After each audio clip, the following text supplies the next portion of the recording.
Yes, this is the very first time that we've ever put together a plan like this. We've always done it in a very short-term basis, and that just doesn't work because the biggest issue is funding. So what we needed to do was to look far enough ahead so that we could put together proper funding models to go with it. So that's why we went through to 2050, because most infrastructure schemes of any size require funding for about a 25-year period. And so we can be pretty accurate up to about 2025, 2030, and then it becomes obviously a little less accurate after that.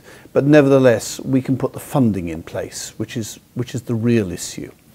London's great challenge is that we're growing with our population by about 100,000 people a year. And that is a mixture of immigration and birth rate, although birth rate is increasing quite significantly. Now we think our population growth will drop back a bit to about 80,000. So that'll be our long-term projection. But that does mean that today London's at 8.6 million. We'll be 9 million by about 2020, and we'll be 10 million in the early part of the 2030s, and then up to 11 million by 2050. So that's our projection for numbers. And if we're going to have that kind of growth, we've got to have a city that can sustain it.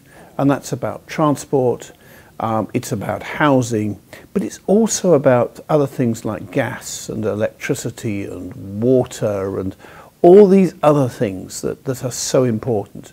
So we've tried in this document to actually set all that out, to set out our vision, set out the schemes that we think are needed for the city and why we think them.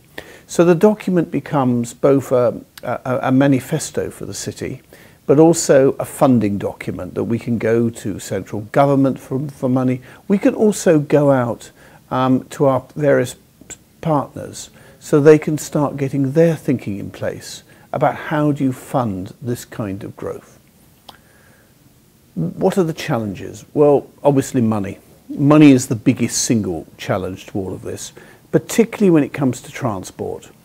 And if you were to ask me some time ago, what do I think are the most important economic regeneration things you should do, I would have come up with all sorts of answers about skills training and about identifying sites. I don't do that anymore. I now would answer your question by saying transport, transport, transport. Everything's about transport. Transport's the economic driver. If you can get the transport infrastructure right, all the other things follow. But the trouble is transport infrastructure is so expensive. We're just in the process of building at the moment a railway line called Crossrail 1, which is our east-west rail link. It's £14.5 billion. What's that in dollars? I don't know, about 25, 30 billion dollars. To give you, to put it in perspective, that's the biggest single engineering project in Europe at the present time. But our ambitions don't stop there because, and our plan shows we need Crossrail 2, we need other bits of rail infrastructure. So you run into billions and billions of dollars very, very quickly. And that's our number one problem. But our next one must be housing. Because if we cannot provide the kind of affordable housing that people can aspire to, then that will become a major economic drag on the city, and it'll become more and more difficult for companies to get the staffing and the skilled staff that they need. So that's the number two challenge. So those two things are way out in front. After that, there are challenges in all of the areas. Some of those are just challenges of getting people to do certain things. Some of them are regulatory. How do you actually get a regulatory framework that is more successful than the one we have at the moment for gas or electricity? And then some of the things are more difficult. The public open space, the public realm. These are almost as important as everything else, because it's no good building houses, no good building offices if you haven't also got the open spaces. And we do know that it's that which is more important than anything, because if people aren't comfortable, then they just won't live there.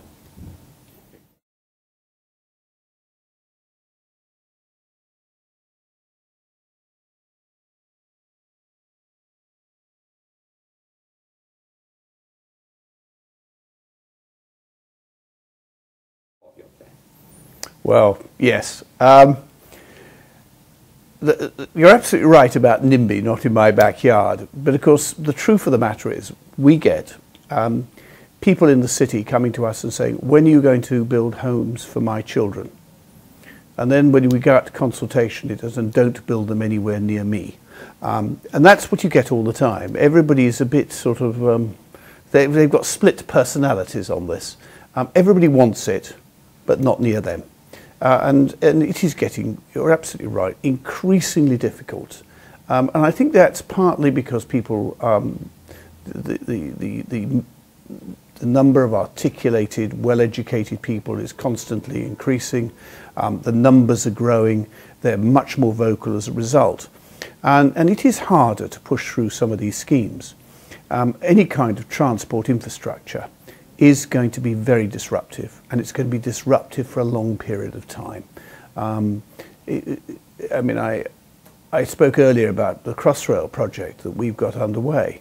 Well, I mean, you know, this is 6 years of construction, and if you happen to be living near one of those main stations where we're building a box underground for say a 12-car train, that is going to be highly disruptive to your life.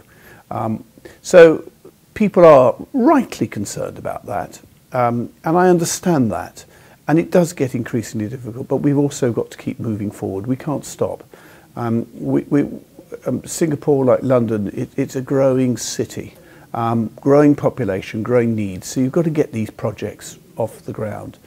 I think it's really important in consultation terms to have the master plan out there, so people can see it and see what you're talking about and see what your vision is.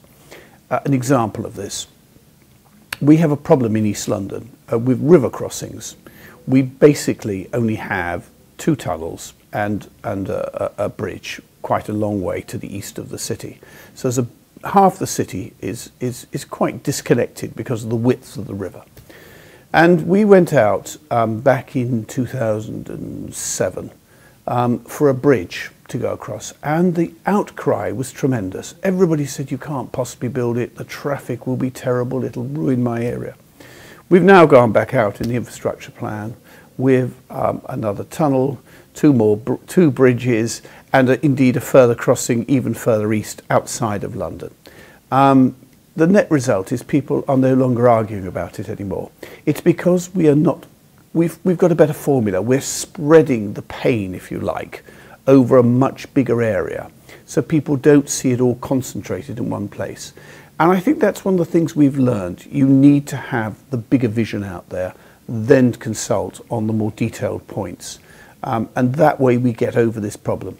But I can't say we've got any magic formula here, because I do know that as soon as we go out, the complaints will come in, but nobody wants it near them. However, if we don't do it, they'll be the first to complain.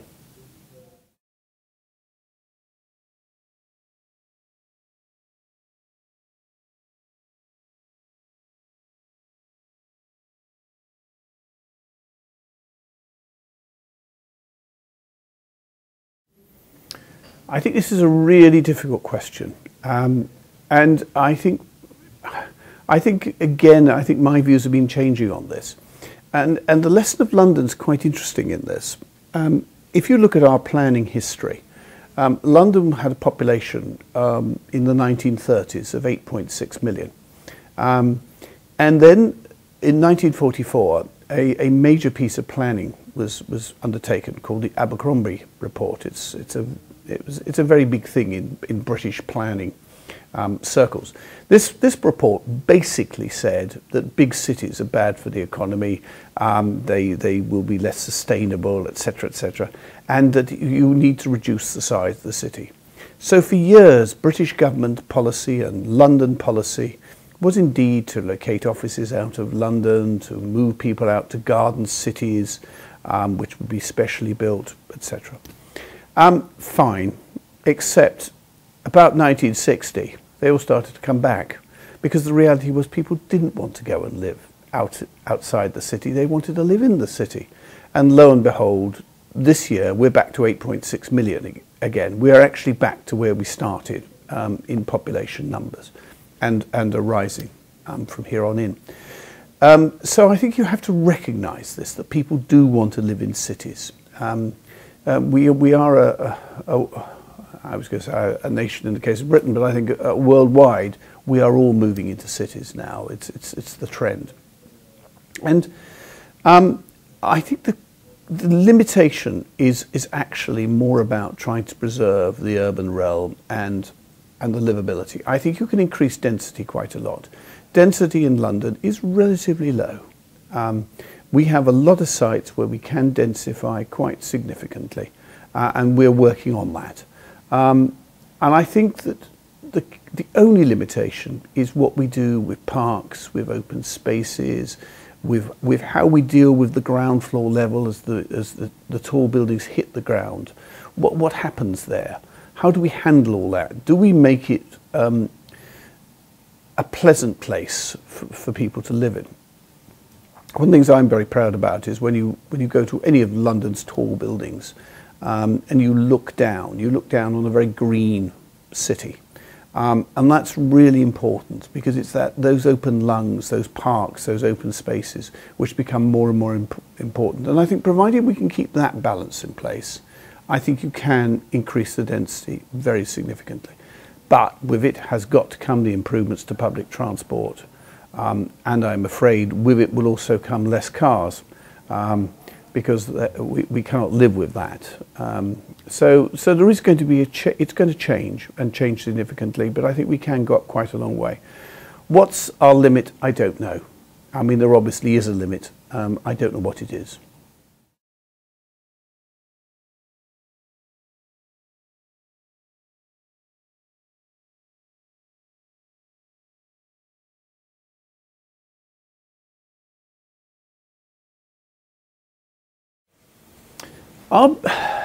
I think London's been fairly well blessed without having too many, or not being subject to too much in the way of natural disasters. We're not on a volcanic line or anything else, so all that's good.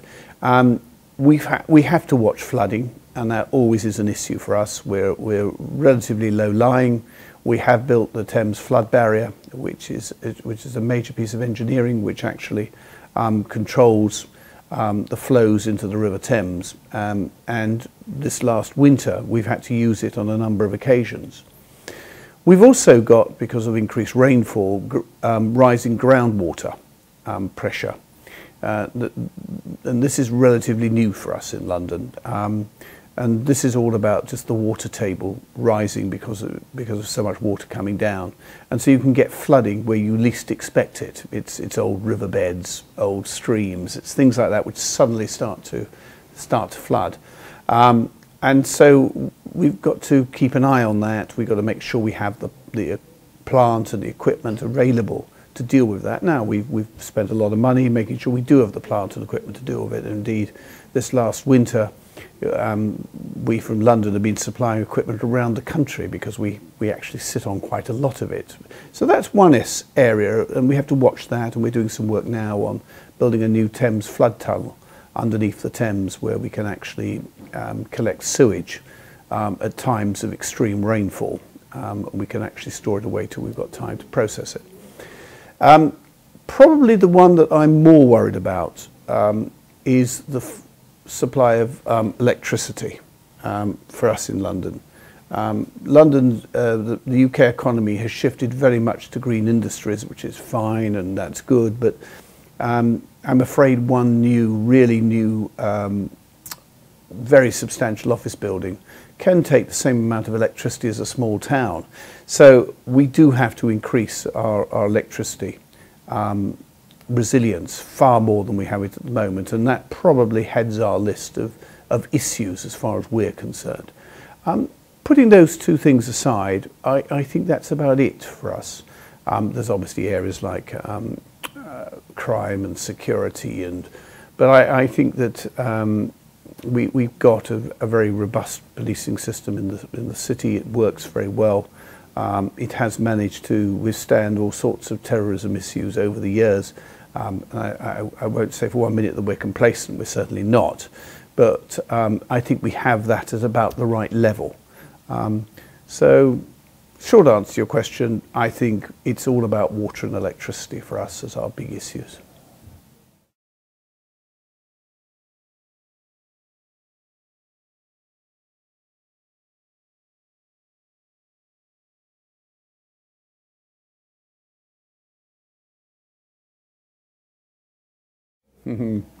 Yes, well, it depends whether you're a cyclist or not, I think is the answer to this.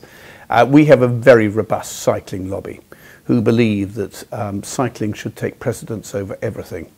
And then we've got a quite strong vehicle lobby, particularly taxi drivers, who think all cyclists should be driven off the road. So you've got to somehow appease both parties. Our problem's been we went out of our way to encourage cycling in London. And that's been good because our levels of obesity in London are far too high. We need to get people out there doing far more physical work. It also gets people off the transport network and can be a major source of trying to get greater capacity in the system. So for both of those reasons, we want cycling. And both are equally important as far as we're concerned, the public health one particularly, because the public health bill is a big one if you don't actually get that sorted out. We have a cycle hire scheme, works extremely well. We are now building cycle superhighways. We started off by painting parts of the road blue and indicating this was a cycle superhighway and you could get through. And cyclists would have priority. But the trouble with it was we've had a series of quite severe accidents, a number of fatalities. And the trouble was it's become quite obvious that it gives cyclists a sense of safety which doesn't exist. And so we've had to stop and rethink this completely. By the way, these accidents are very much caused by lorries as a general rule. Cars rarely get involved. It's normally a lorry. You're normally a cyclist that isn't seen by the lorry and an accident occurs. And of course, the reason we've got so many lorries is because there's so much building work going on in the city. It's a construction site. So, you know, we're a victim of our own success in many ways. But, so what have we done? Well, we've now started to look at designated cycle superhighways. We've started to look at road junctions to relay them out for cyclists. We've started to look at much more segregation. All this is extremely expensive. I mean, we've got a budget of £10 billion now in our funding streams for this. And so that's a very significant amount. But it is difficult. And the truth of the matter, of course, is that cycling is still actually very safe. It's just that when an accident occurs, it is a headline. But it is safe. And so we've had to try and get this balance between how do we deal with our road layouts, how do we encourage cycling, how do we continue to get more people cycling. And what we really want is more people like me cycling, everyday people who aren't particularly interested in cycling really fast, but it's actually good physically for me to do it. I must say, though, your temperatures would be a bit of a challenge for cycling. I mean, I can't say I'd rush to do it here in Singapore.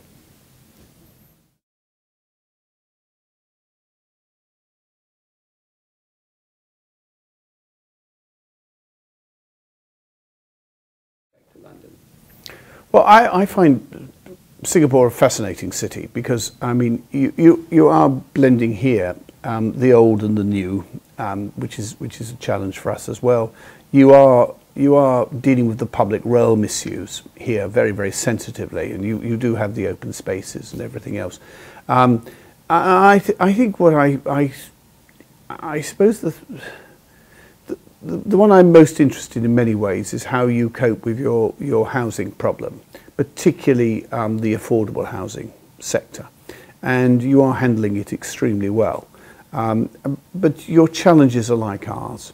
You're very confined. Your population's growing. You've got to keep the city moving. You've introduced various fiscal mechanisms to cool the market down on housing.